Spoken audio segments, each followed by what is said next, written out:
শেষ মুহূর্তে আরও বড় হচ্ছে নতুন বাজেটের আকার, যা ছাড়াতে পারে 9,37,000 কোটি টাকা।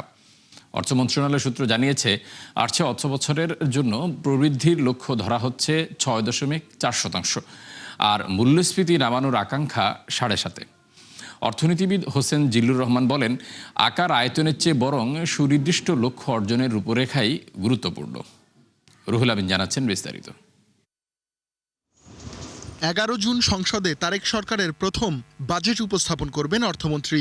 এরই মধ্যে ইঙ্গিত দিয়েছেন বাজেটের দর্শন নিয়ে, যাতে স্বভাবতই গুরুত্ব পাচ্ছে নির্বাচনী ইশতেহার আর জনকল্যাণমুখী একাধিক উদ্যোগ। অন্যদিকে ভঙ্গুর অর্থনীতিতে প্রাণ ফেরানো বড় লক্ষ্য, যা প্রণয়নে ব্যস্ত অর্থ মন্ত্রণালয় ও এনবিআর কর্মকর্তারা। 9,30,000 কোটি টাকার বাজেটের আকার নিয়ে আলোচনা হলেও কর্মকর্তারা জানান, শেষ মুহূর্তে আরও কিছুটা বেড়ে তা ছাড়াতে পারে 9,37,000 কোটি, যা চলতি বাজেটের চেয়ে 1,47,000 কোটি টাকা বেশি। আর অর্থনীতিতে সংকট থাকলেও প্রবৃদ্ধির লক্ষ্য ধরা হতে পারে 6.4%। এছাড়া মূল্যস্ফীতিকেও 7.5% নামিয়ে আনার ঘোষণা দিতে পারেন অর্থমন্ত্রী, বর্তমানে যা 9% বেশি। বাজেটের সংখ্যার পাশাপাশি বাজেটে একটা বিশ্লেষণাত্মক যে বক্তব্য থাকবে, সেটার গুরুত্ব চলে আরও বেশি। কারণ ওনাদের লক্ষ্যমাত্রা শুধু নয়, কারণ আমাদের দেশের একটা অন্যতম সমস্যা হয়ে গেছে, আমরা শুধুমাত্র লক্ষ্যমাত্রাগুলোই বলি, রোড ম্যাপের কোনো বাস্তবতা নেই। এই যে $1 ট্রিলিয়ন বলছেন 34-এর মধ্যে, লক্ষ্যমাত্রা তো থাকতেই পারে, তারও আগেও করার চেষ্টা করতে পারি, কিন্তু ওখানে পৌঁছাবো কীভাবে? ওই পৌঁছাবার পথটা বিশ্বাসযোগ্য হতে হবে। আগামী অর্থ বছরে সরকার আয় করতে চায় 7 লাখ কোটি টাকা, যেখানে এনবিআর এর কাঁধেই আদায়ের ভার 6,03,000 কোটি। রেকর্ড 60,000 কোটির লক্ষ্যমাত্রা কর বহির্ভূত রাজস্ব থেকেও। এই অর্থনীতিবিদ বলেন, সব করদাতার জন্য সমান পরিবেশ নিশ্চিত করা সরকারের বড় চ্যালেঞ্জ। অন্যতম সমস্যা হচ্ছে কর প্রশাসনের, যে তাদের ডিসক্রিশনারি পাওয়ার অত্যাধিক। যে খুব সৎভাবে কর দিতে চায় আর যে সৎভাবে দিতে চায় না, ওই যে দিতে চায় না সে কিন্তু ওই কর প্রশাসন বলি বা এক ধরনের অনুচ্চারিত বা ইনফর্মাল অ্যারেঞ্জমেন্ট তৈরি করে ফেলে। রেকর্ড বাজেটে এবার ঘাটতিও ছাড়াতে পারে 2,37,000 কোটি টাকা, যা পূরণে অভ্যন্তরীণ উৎস থেকে ঋণের লক্ষ্য 1.25 লাখ কোটি, আর বাকিটা আসতে পারে বিদেশি বিভিন্ন উৎস থেকে। আমাদের এই ঋণ নির্ভরতা তো একটা বাস্তবতা আছে, বিষয়টা সেটা নয়। সেটা হচ্ছে ঋণ, রাজস্ব এবং ব্যয় দক্ষতা, এইটার মধ্যে কি আমরা একটা সুষ্ঠু সম্পর্ক তৈরি করতে পারছি কিনা। নতুন পে স্কেলের আংশিক বাস্তবায়ন সহ সরকারি কর্মচারীদের বেতন ভাতায় ব্যয় হতে পারে 1.25 লাখ কোটি। এছাড়া সুদ পরিশোধ বাবদ চলে যাবে 1,40,000 কোটি টাকা। রুহুল আমিন, 71, ঢাকা। আসছে বাজেটে ঋণের সুদ পরিশোধে প্রায় 1,40,000 কোটি টাকা বরাদ্দ রাখা হচ্ছে। নাগরিক প্ল্যাটফর্মের সংলাপে এ তথ্য জানান সিবিডি সম্মাননীয় ফেলো ডক্টর মুস্তাফিজুর রহমান। বলেন, বিগত দিনে ঋণের টাকায় অপ্রয়োজনীয় প্রকল্প হাতে নেয় এমন সংকট তৈরি হয়েছে। তার মতে জনগণের দেয়া কর এবং সরকারের আয়ের মধ্যে বড় পার্থক্য রয়েছে, যে কারণে জিডিপি অনুপাতে রাজস্ব আয় প্রায় 11% থেকে কমে নেমেছে 7%-এর ঘরে। সিপিডির আশঙ্কা, কর ফাঁকি বন্ধের পাশাপাশি প্রযুক্তির সঠিক ব্যবহার নিশ্চিত করতে না পারলে আগামী অর্থ বছরের প্রায় 1.5 লাখ কোটি টাকার রাজস্ব ঘাটতি হতে পারে। এ সময় মাত্র 30% কর দিয়ে কালো টাকা সাদা করার সুযোগ নিয়ে তীব্র সমালোচনা করেন বক্তারা। জানান, সম্পদ ও উত্তরাধিকার কর থেকে বিপুল রাজস্ব আহরণ করতে পারে সরকার। 50% কমিয়ে মোটরসাইকেল ও অটোরিকশার উপর আগাম আয়কর বসানোর সিদ্ধান্ত চূড়ান্ত করেছে জাতীয় রাজস্ব বোর্ড। নতুন সিদ্ধান্ত অনুযায়ী 110 সিসি পর্যন্ত আগের মতোই করমুক্ত থাকবে। তবে 111 থেকে 125 সিসি 2,000, 126 থেকে 165 সিসি 3,000 টাকা, আর 165 সিসির উপর হলে কর হবে 5,000 টাকা, যা আগে ছিল 3,000, 5,000 ও 10,000 টাকা। পাশাপাশি ব্যাটারি চালিত অটোরিকশাতেও করের হার নামছে অর্ধেকে, যা সিটি কর্পোরেশন এলাকায় 2,500, পৌরসভায় 1,000 এবং ইউনিয়নে 500 টাকা নির্ধারণ করা হয়েছে। মূলত বাজেট বৈঠকে প্রধানমন্ত্রীর নির্দেশনার পর এই সিদ্ধান্ত নেয় এনবিআর। আজ পাশ হচ্ছে রেকর্ড 3 লাখ কোটি টাকার এডিপি।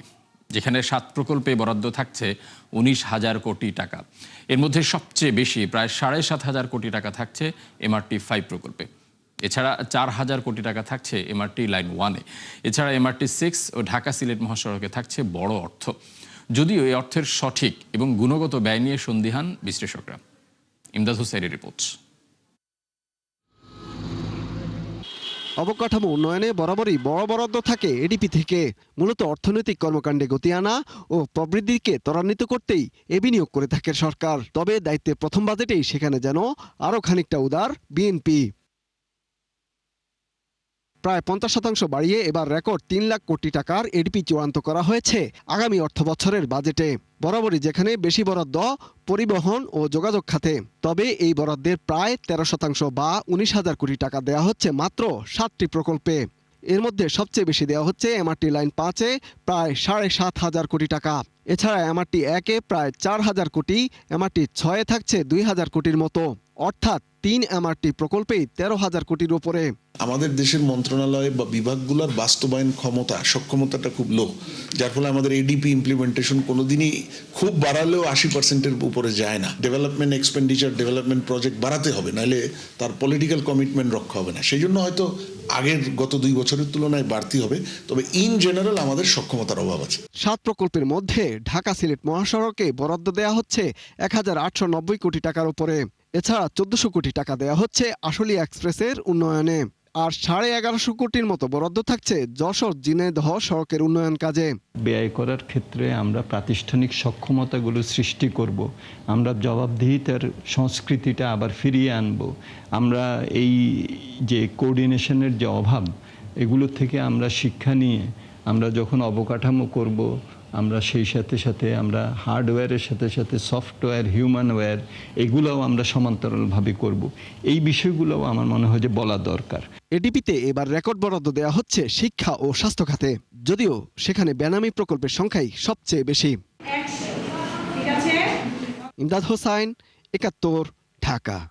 দর্শক, যেটি বলছিলাম যে এডিপি চূড়ান্ত হচ্ছে আজ, সে নিয়ে চলছে বৈঠক। এ নিয়ে সবশেষ খবর জানাতে আমাদের সাথে যুক্ত হচ্ছেন সহকর্মী রাকিব আল জাবেদ। আমরা যাচ্ছি তার কাছে। রাকিব, এখন পর্যন্ত বৈঠক থেকে সবশেষ কি তথ্য পেলেন? বৈঠক আর কতক্ষণ নাগাদ চলবে সে বিষয়টি দর্শকদের জানাবেন। এখনো কিন্তু প্রধানমন্ত্রী কিন্তু ভেতরে আছেন এনএসি সভাকক্ষে। মন্ত্রী এবং সরকারের উচ্চ পদস্থ যে কর্মকর্তা কর্মচারীরা রয়েছেন তাদের সাথে বৈঠক চলছে।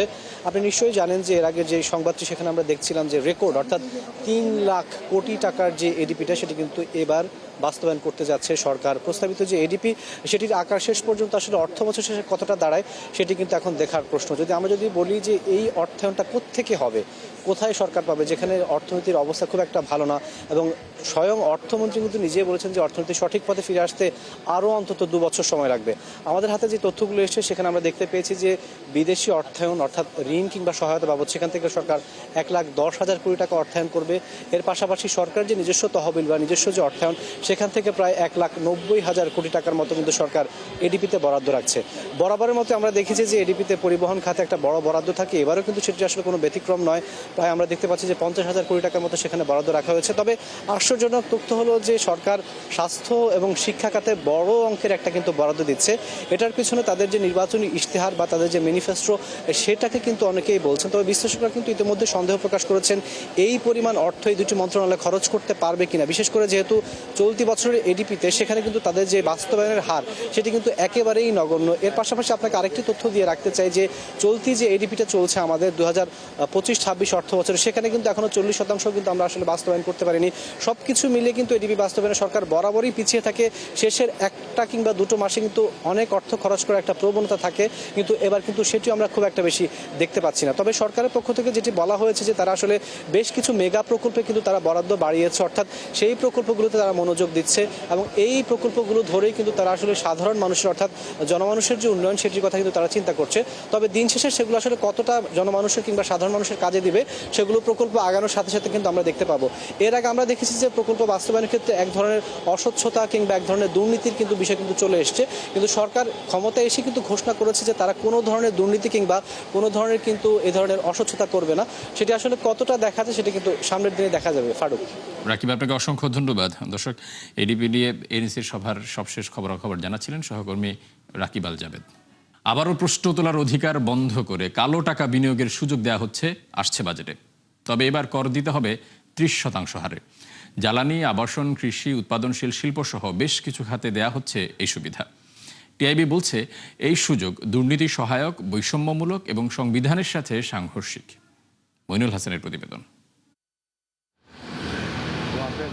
তীব্র সমালোচনা থাকলেও আওয়ামী আমলে আবাসন খাতে দেয়া হয় কালো টাকা বিনিয়োগের সুযোগ, যা নিয়ে প্রশ্ন তোলার সুযোগ ছিল না দুদক সহ সরকারি কোনো সংস্থার।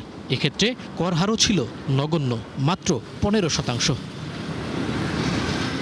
অন্তর্বর্তী সরকারের সময় বাতিল হয় এই সুযোগ, কিন্তু এবার প্রথম বাজেটেই আবারও আওয়ামী আমলের ধারা ফিরিয়ে আনতে চায় বিএনপি সরকার।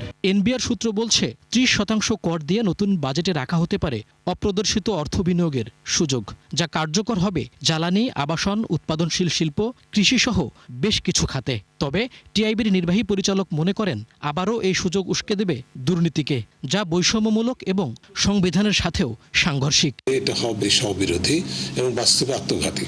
তার কারণে তো প্রশ্ন উঠবে যে আসলে কি সরকার যে দুর্নীতি বিরোধী অবস্থানটা যেটা ঘোষণা করেছে সেটা কি ফাঁকা বলি? সরকারের নিজের অবস্থানের সাথে সাংঘর্ষিক, বৈষম্যমূলক, সংবিধান পরিপন্থী এবং দুর্নীতি সহায়ক, এই 4টা মানদণ্ডে কোনো অবস্থায় সরকারের এই দাবিগুলো যারা দাবি করছে সে দাবিগুলো মানা উচিত নয়। এই সুযোগটা আরেকবার দেওয়ার জন্য এই সরকার যদি দেন, তারা রাজনৈতিকভাবেও কিন্তু একটা বড় সমালোচনার মুখে পড়বেন।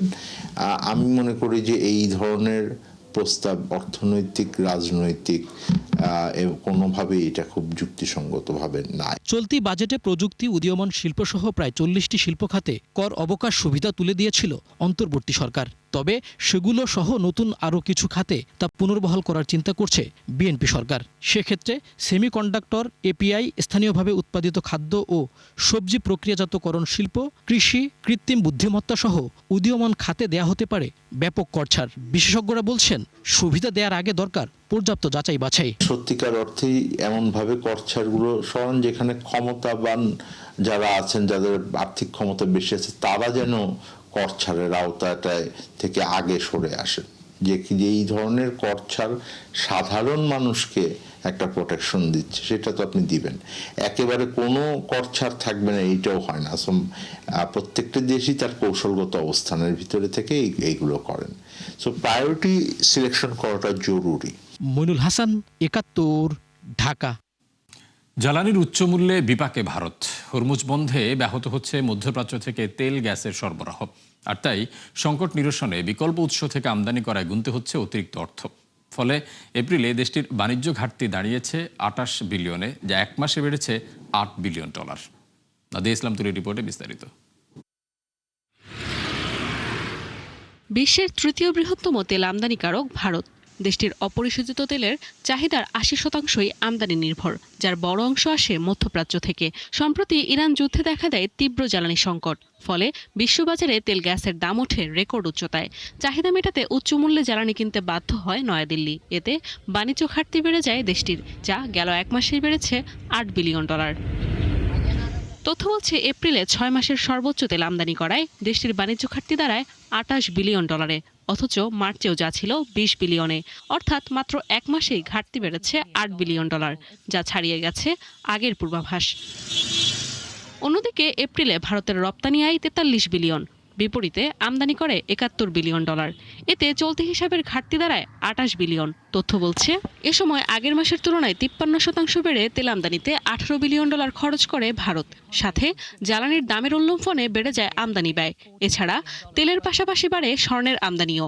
ভারতীয় ব্যাংকগুলো ক্রয় কমালেও শোধনাগারগুলো গোল্ড ডলারের আমদানি বাড়ানোয় আগের মাসের তুলনায় তা বাড়ে ৮৪% অর্থের হিসেবে, যা $৫.৫ বিলিয়নের বেশি। তবে এ সময় আমদানির বিপরীতে রপ্তানি বাড়ায় দেশটি। ইলেকট্রনিক্স, প্রকৌশল পণ্য এবং উচ্চমূল্যের পেট্রোলিয়াম রপ্তানি করে এক দশকের সর্বোচ্চ পরিমাণে। বিশ্লেষকরা বলছেন শুধু রপ্তানি বৃদ্ধি বাণিজ্য ঘাটতি নিয়ন্ত্রণে রাখতে পারবে না। ফলে চলতি হিসাবের উপর চাপ সৃষ্টি হবে। চলতি অর্থ বছরে চলতি হিসাবের ঘাটতি হতে পারে জিডিপির প্রায় 2%, যা গত বছরের অনুমানের দ্বিগুণেরও বেশি। অর্থনীতির এমন পরিস্থিতিতে বৈদেশিক মুদ্রার রিজার্ভ সংরক্ষণে জ্বালানি সাশ্রয়, ওয়ার্ক ফ্রম হোম, ভ্রমণ ও আমদানিতে সীমাবদ্ধতা সহ একাধিক পদক্ষেপের আহ্বান জানান প্রধানমন্ত্রী নরেন্দ্র মোদী। নাদিয়া ইসলাম তুলি, ৭১। দর্শক, ৭১ বিজনেসে এই ছিল এখনকার মতো। সরাসরি সংবাদ অনুষ্ঠান দেখতে চোখ রাখুন ৭১-এর ফেসবুক পেজ এবং সাবস্ক্রাইব করুন ৭১-এর ইউটিউব চ্যানেল। থাকুন ৭১-এর সাথে।